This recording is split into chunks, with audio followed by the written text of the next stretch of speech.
अगर हम लोग ज़ेन के बारे में बात करें तो ज़ेन एक प्रोसेस है और ये एक ऐसा प्रोसेस है जो आपको धीरे-धीरे एक स्टेबल लाइफ की तरफ लेके जाता है।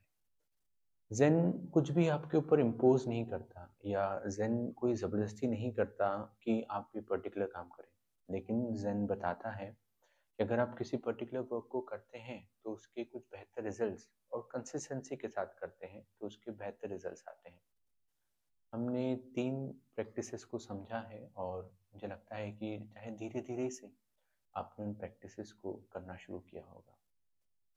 आज जो प्रैक्टिस हमारे ऑथर हमें बताते हैं ज़ेन टीचिंग्स में, उसका नाम है लाइन अप योर शूज़।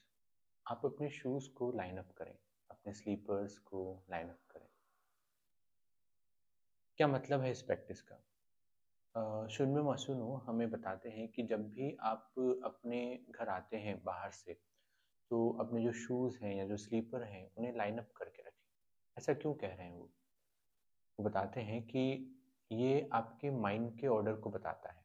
आपने देखा होगा कि जब भी किसी घर के एंट्रेंस में आप जाते हैं, तो आपको 2 तरह की चीज़ें नज़र आती हैं। या तो वहाँ पे शूज़ जो हैं बहुत लाइन अप हैं या फिर वहाँ पे बहुत ज़्यादा जम्बल्ड अप हैं, यानी कि शूज़ फैले हुए हैं, स्लीपर्स फैले हुए हैं।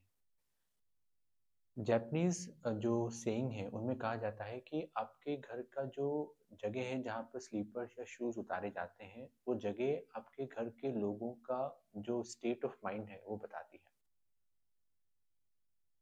आखिर शूज़ को लाइन अप करके रखने को, स्लीपर को लाइन अप करके रखने को इतनी इम्पोर्टेंस क्यों दे रहे हैं? मॉन्क बताते हैं कि आपको ये पता होना चाहिए कि आप किस दिशा में जा रहे हैं। आपके फुट जो हैं, आपके जो कदम हैं, वो किस दिशा में जा रहे हैं, आपके फीट जो हैं, वो किस दिशा में जा रहे हैं। अगर आपको ये पता है कि आप किस दिशा में जा रहे हैं, तो डेफ़िनेटली आप ये जो भी गोल अचीव करना चाहते हैं, उसे कर पाएँगे।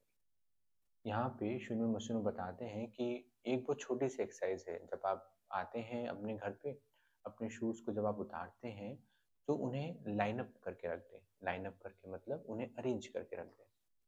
आखिर ऐसा क्यों? ऐसा इसलिए कि जब भी आप ऐसा करेंगे, तो आप पूरी तरीके से एक प्रेज़ेंट मोमेंट के अंदर आ जाएँगे। प्रेज़ेंट मोमेंट के अंदर आने का मतलब ये है कि ये जो भी आपके माइंड में थॉट चल रहे होंगे उस वक़्त, वो सारे थॉट कुछ सेकंड के लिए रुक जाएँगे और आप सीधे एक प्रेज़ेंट मोमेंट में आ जाएँगे, उस मोमेंट में कि जहाँ पे आप अपने शूज़ को या अपने स्लीपर्स को कहाँ रख रहे हैं, लाइन अप करके रख रहे हैं। जब मैंने ये प्रैक्टिस इससे पहले नहीं करता था, तो मैंने देखा था कि मैं अपने शूज़ ऐसे ही खोल दिया करता था और अपने स्लीपर्स भी। लेकिन जब से मैंने ये करना शुरू किया है, मैं देखता हूँ कि उस एक मोमेंट पे मैं प्रेज़ेंट मोमेंट में पहुँच जाता हूँ, जब भी अपने स्लीपर्स को या अपने शूज़ को लाइन अप करके रखता हूँ, बाहर से जब भी आता हूँ। एक बहुत अच्छी प्रैक्टिस है जो आपको बार-बार प्रेज़ेंट मोमेंट में लेकर आती है। ऐसा बताते हैं, एक बुक है ज़ेन योगा जिसके बारे में मैंने ज़िक्र भी किया है कि अगर आप दिन भर में 2 या 3 बार या 20 बार तक अपने प्रेज़ेंट मोमेंट में आते हैं, तो आप ये जो अपने माइंड में माया चल रही है, यानी जो थॉट चल रहे हैं, इसको ब्रेक कर देते हैं कुछ सेकंड के लिए। तो शुन्नो मशूनो इस प्रैक्टिस को इसलिए बता रहे हैं, वो कहते हैं कि अगर आप ऐसा करते हैं, तो आप सिर्फ़ शूज़ को अलाइन नहीं कर रहे हो, आपके माइंड में चलने वाले थॉट्स को भी आप लाइन अप कर रहे हो।